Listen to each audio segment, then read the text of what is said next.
Welcome to Beyond Bitewings, the business side of dentistry, brought to you by Edwards and Associates PC. Join us as we discuss how to build your dental practice, optimize your income, and plan for your future. This podcast is distributed with the understanding that Edwards and Associates PC is not rendering legal, accounting, or professional advice. Listeners should consult with their business advisors before acting on any of the information that is shared. At Edwards and Associates PC, our business is the business of dentistry. For help or more information, visit our website at enassociates.com.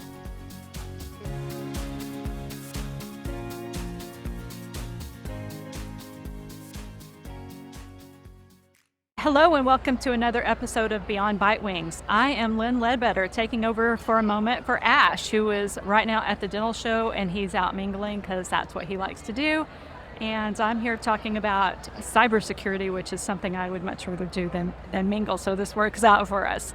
And I have a guest with me. His name is Duane Gallup. And Dwayne, tell us a little bit about yourself and your company and just kind of what you do. Hi, Lynn.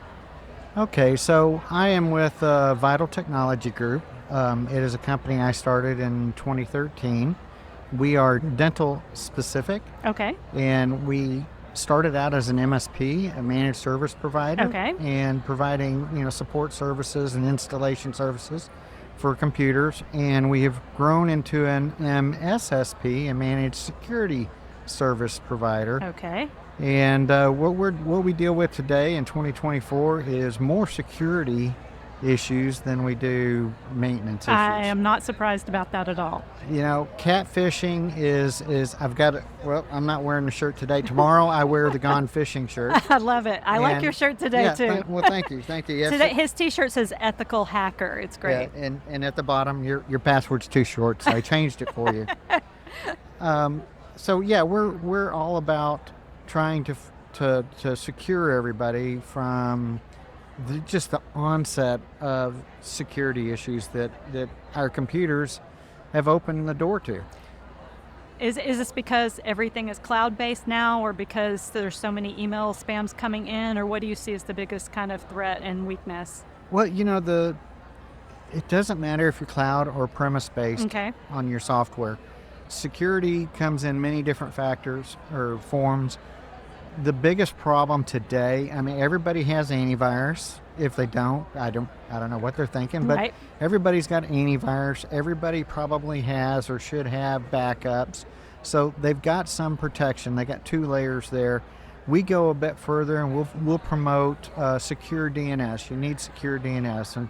And DNS is like a phone book for computers. Okay. So when you say, I want to go to google.com, your computer doesn't know where Google is. It does a DNS search. Okay. So it checks the phone book and then it knows where to find it. It's an open book. You get a free book with every every ISP. Okay. So your internet provider gives you a free phone book. Got it. But their phone book will take you to bad places. Okay. Dirty neighborhoods, bad neighborhoods, okay. Scary neighborhoods. Wrong side of the track kind of places. It'll take you anywhere. So their DNS service is fine, but it can be dangerous. So what we do is we'll take and put people on a secure DNS. That secure DNS, you pay for it, but it prevents you from going to places you don't want to go. Because, correct me if I'm wrong, but most of the security issues are instigated by the user accidentally, right? Absolutely. Okay. Absolutely. And that's kind of where I was going with. Everyone has backup, everyone has antivirus. But the biggest way into your network is through a user. Okay. Is the user can bypass every tool you have put in place, your firewalls, your DNS. They can get past it. I had a customer. Funny thing, I was picking up my son from the airport for his wedding, and literally was driving around the neighborhood or around the airport I wasn't familiar with in Vegas. And I'm getting texts from this doctor, and he's saying, "Hey, I got this QuickBooks problem, and I got this QuickBooks engineer, and he's wanting me to put in a code to give him access." And so I'm having to have my wife text him because I'm driving. Right. I don't know where I'm at this airport, And she's reading it to me, and I said, "Tell him no. Tell him stop." Right. Did he initiate Right. this service call? That's the biggest question. And he didn't initiate it. He No. got a text. It didn't even come from the computer. Yeah. He got a text that made him think he needed to give somebody access to I've his seen computer. it. I've seen it. So, and I've been catfished myself, and it's embarrassing as the owner of a security company, but I was having trouble with QuickBooks, and it was a payroll problem, and I needed payroll help, and I go to their website within their product. Okay. They give me a number to call, and I'm thinking I'm talking to Intuit, but I'm not. I'm talking to an Intuit partner. Okay, that is scary. Yeah, and it was a legitimate partner. Okay. But they ended up selling me payroll services for 3 times what QuickBooks Intuit sold me. Okay. And to this day, they call every anniversary and attempt to get my credit card number, and they're basically listed as a CPA. Wow. So the billing was coming from Florida.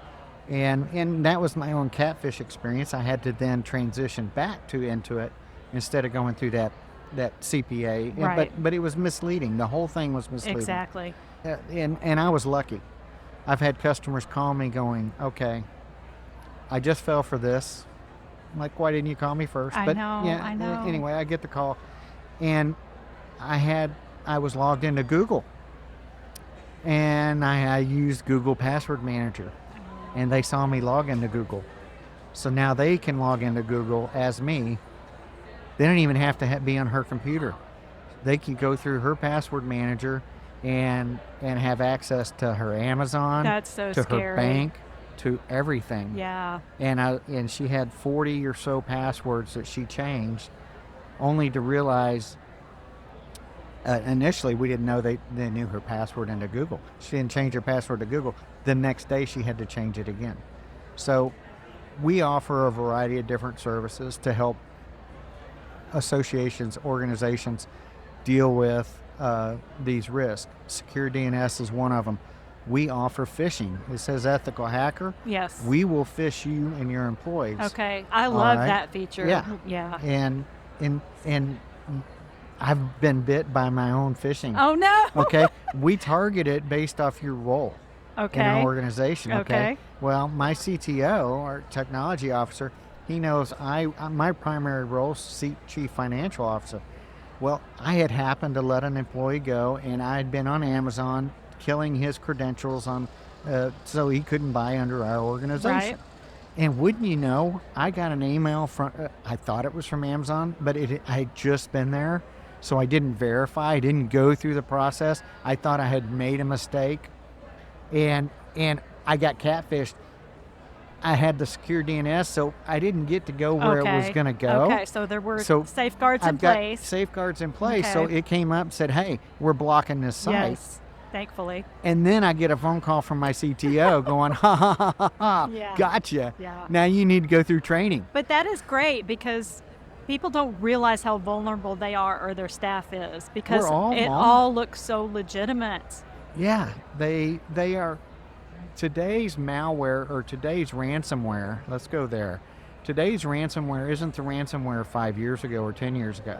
It used to be just very random. Okay. But today's ransomware is very pointed. They know who they are going after.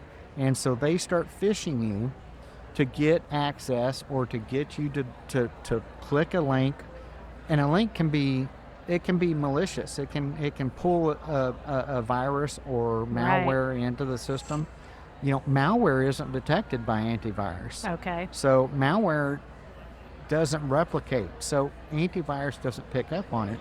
It just thinks it's another program. But malware can give people information that you don't want them to have. Right. It can give them access. Well, and that seems like a special risk because dentists, are subject to HIPAA laws and things like that, and they can't allow patient information out there. That's a violation. And so that seems like a real risk for dentists to Absolutely. allow those kinds of programs. And I mean, it is for any business as far as financially, but it's an extra layer that a dentist has to be aware of. Absolutely. And, we're big in the HIPAA space and the PCI compliance. Yes, Oh my God. yeah. That has outgrown HIPAA Yeah, it has. by tenfold. It's unbelievable. Yeah. So we have tools and procedures. We help with PCI and HIPAA audits annually, compliance. But it is a problem. We've got a product called EDR, and I always get the first, but it's basically a response. It's auditing and response of everything that's happening in your computer. And I struggled to sell it. It's a $3 a month product, okay? Okay. And I struggled to sell it because its big brother adds the Security Operations Center to it, where you have live people watching this audit that's always going on your computer. And so you get alerted to the immediate threat, and they can lock your computer down. So if you're starting to get a ransomware, if they see encryption taking place, they can stop it and say, hey, are we reversing from this? It has that extra tool. So that's an easy tool to sell, even though it's pricey compared to the $3 tool. It's a $20 tool. Okay. And so I've struggled with how to sell the $3 tool, because everyone's going to say, well, gee, if it's making these reports, why aren't y'all reading them? Well, we will for $20. Right. I got to have to. Oh, I mean, that takes a lot of it takes a lot of manpower. Sure, yeah. Sure. But then the other day, about 3 weeks ago, I had a client, his office got physically broke into. Okay. And they destroyed everything. They got into the server closet. Wow. And so now he came to us going, oh, geez, did I have a PCI violation? Did I have a HIPAA violation? Is there a data breach I need to now alert all my patients to? Right. And I said, well, you know what? You got the EDR. I'm starting to have light bulbs go off. This is how I can sell this product. Okay. You've got the EDR. Let's look at the logs. His computers, none of his computers, his server, nothing was accessed over the weekend. Okay. We could verify that there was 0 login attempts even. They didn't even attempt. So we were able to tell him for that $3, you don't have to follow the procedure for a data breach. Right. Whereas if you don't have that. That's a big deal. That's right. You wouldn't know. You have to err on the side of caution. Exactly. Well, and I think that too many dentists don't realize how cumbersome it is to keep the compliance and to do everything that needs to be done, and they try to kind of just tackle it themselves when they just don't have the ability or time to dot every I and cross every T themselves. So it makes me nervous when they're not outsourcing that piece and having someone oversee their compliance level. Compliancy is a thing all its own. It is one of the products we sell, but I don't try to sell it and be an end all. I want to work on the IT side. There are companies that do nothing but compliance that I partner with when it comes to compliance. And Dwayne Tinker, I don't know if you're familiar with Tink. Not yet. His company, he calls himself the HIPAA police. He was actually a HIPAA police officer. And now I will do events with him and work with him. But I have customers call me often saying, we've shifted here to compliance, but saying, hey, I need help answering this 12 questions for my HIPAA compliance or my PCI compliance. And I'm like, okay, here's the problem. You want me to help you and do this as, part of my basic services, but those 12 questions, it takes me answering 771 questions to be able to answer those 12. Right. Yeah, and it's hard to know all that in the background too. And so I have that service, I have that product, and that capability, but some customers are buying it from other sources, so we're, if they're buying it from another source, they don't want to duplicate it with me. But I'll tell them, for a rate, we will help you walk through all this. Sure. And it's really the toughest the first time, because the next year, you're only dealing with what has changed in the law. Right. If your procedures stay the same or you follow the procedures. And the problem, unfortunately, in the dental world is everyone's hot coming home from a convention. They're hot for 6 weeks. And then business takes over, and they don't think about it again. They don't think about it again for a year. So if we talk about hacking, what do you think is the biggest pitfall, or what advice would you give, or Where do they go wrong and where can they go right? Well, the dental industry is full of a lot of DIY, do-it-yourself computer guys. Yep. Or they'll have, their kid's friend from high school help. And that's probably the biggest error. Okay. Because you don't know what you don't know. That's very true. I mean, I can screw a wood screw in, but does that mean I can set an implant? Right. So the best thing you can do is call somebody like Vital Technology Group or another IT company that knows your industry and ask them, what do you offer? Okay. Why do you offer it? That's probably the biggest question. Okay. Why do you offer it? I do IT services for DIY doctors that don't want our managed services, but they want our security services. Okay, so they don't have to buy everything in my menu. I literally present them a menu, right? Kind of like going to a restaurant, right? And here's the value of this, and here's the value of this. Here's this. Where do you need help? Right. Because you may have your HIPAA and your compliance secure there. That's true. You may think you have your security secure, but if you let me come in and look at it all, I'll tell you what you really need. Not just from me, but this is what you need. Right. This is the piece that you're missing. Yeah. This is what you need. It's about taking care of the client. I'm a third generation, or I'm in the middle of a third generation dental family. Okay. Okay. My dad was an orthodontist. He taught locally here at A&M back when it was Baylor. Wow.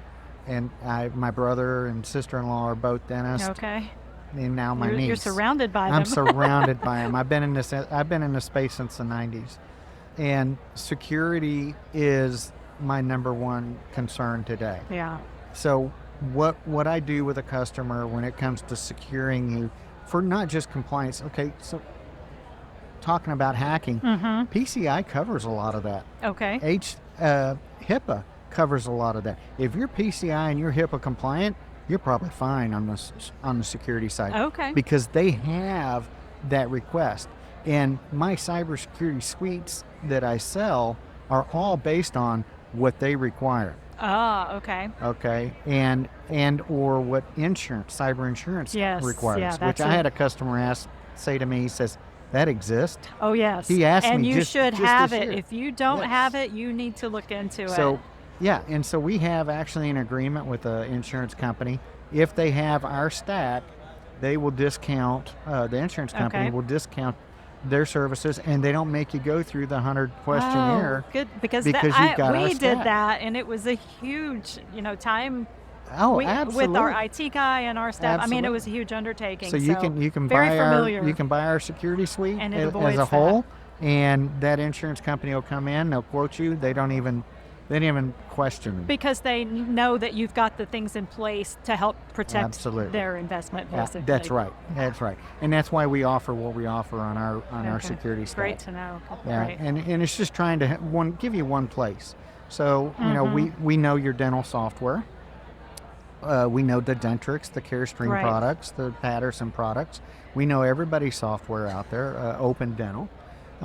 So that side we whipped ages ago, and the security stuff we're going to training twice a year, and every time there's something new. Yeah. Every time I come home with a new tool in my pocket that now I need to go sell because, doggone it, there's a new vulnerability. Risk, it's crazy. So where does it end? I don't know, but what I do know is it doesn't always add to increased cost. What I'm seeing with the vendors and in our product as well, as the risk, as some of the older risks, they're still there, but they're contained, if you will. It's like a tumor that's been contained. It's still a little risk. We've got it taken care of. But we don't want to let go of the tool that keeps that thing. Right. But that tool becomes less valuable. Okay. So what happens over time is some of these tools that were really hot 5 years ago are not so hot, and they're getting combined, and they're getting acquired by bigger companies. And so we're seeing some of the older stuff combine into smaller, cheap, less expensive packages. So yeah, I'm always coming home with something new that's pretty shiny and fancy, and it does something that protects us from some area of vulnerability we didn't ever know we had. but at the same time, we're also consolidating old tools Okay. so that the costs aren't always going up. Right. You know, Okay, great. Well, this has been so helpful. Great information. It was really great of you to take time from your booth and come talk to us at the show. It's been Thanks so for much having fun. me. Thanks for having me. And so if people want to find you, I assume you're on the web. What would they do? We are on the web. I have my website and my phone number are the same. Okay. So it's 855-digidds.com. Okay. So think of digital dentist, 855-digidds.com. Perfect. That makes it easy for everyone. There you go. Thanks so much. Thanks, It was nice Lynn. to have you. Appreciate it. Thanks for listening today. Be sure to subscribe to Beyond Bitewings on your favorite podcast platform. For more information, you can follow us on Facebook, Twitter, and LinkedIn, or reach out to us on our website. You can also shoot us an email at info@eandassociates.com.